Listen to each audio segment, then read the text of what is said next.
Ward सचिवों की लंबी सुनवाई चलने के बाद अब हाईकोर्ट का नतीजा लास्ट में जो आया, जिससे बिहार के सभी पुराने वार्ड सचिवों का मनोबल टूट सा गया। और टूटे भी क्यों ना, जब अपने ही अपनों के साथ धोखाधड़ी करे तो और भी मनोबल टूट सा जाता है। कुछ ऐसा ही हुआ पुराने वार्ड सचिवों के साथ। उन सभी से केस करने के नाम पर और राजनीतिक पार्टी बनाने के नाम पर लाखों की उगाही की गई। उसके बाद भी नतीजा कुछ नहीं निकला तो कुछ वार्ड सचिव पटना आकर संघर्ष की लड़ाई लड़ने लगे। पटना की सड़कों पर आकर अपनी मांगों को लेकर कई संगठनों के साथ मिलकर अपनी लड़ाई की गति को तेज करने की कोशिश की, लेकिन वार्ड सचिवों के ही कुछ नेता लोग संघर्ष की लड़ाई के विरोध करने लगे, क्योंकि वह नहीं चाहते हैं कि संघर्ष की लड़ाई से वार्ड सचिवों की जीत हो। वह चाहते हैं कि फिर से सुप्रीम कोर्ट जाकर हाई कोर्ट को चुनौती दे। तो इसमें कुछ वार्ड सचिव सुप्रीम कोर्ट जाने को सहमत भी हैं, लेकिन बिहार के अधिकांश वार्ड सचिव सुप्रीम कोर्ट जाने के पक्ष में नहीं है। उनका कहना है कि हाई कोर्ट के नाम पर जो चंदा वसूला गया था, उस पैसे का हिसाब अभी तक नहीं दिया गया है।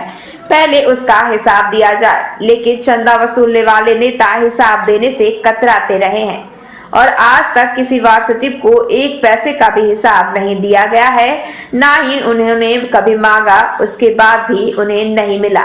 इसीलिए को लेकर फिर से वार्ड सचिव अपने आप को ठगा सा महसूस कर रहे हैं और वह चाहते हैं कि पटना की धरती से ही संघर्ष की लड़ाई को बदस्तूर जारी रखा जाए और लड़ाई लड़कर सरकार से अपनी मांगों को मनवा सकते हैं। लेकिन चंदा तहसीलदार नेता इन बातों से बिल्कुल भी सहमत नहीं है, क्योंकि वह फिर से पैसे की उगाही करना चाहते हैं और वह यह भी बताते हैं कि सुप्रीम कोर्ट से केस 100% जीत ही जाएंगे।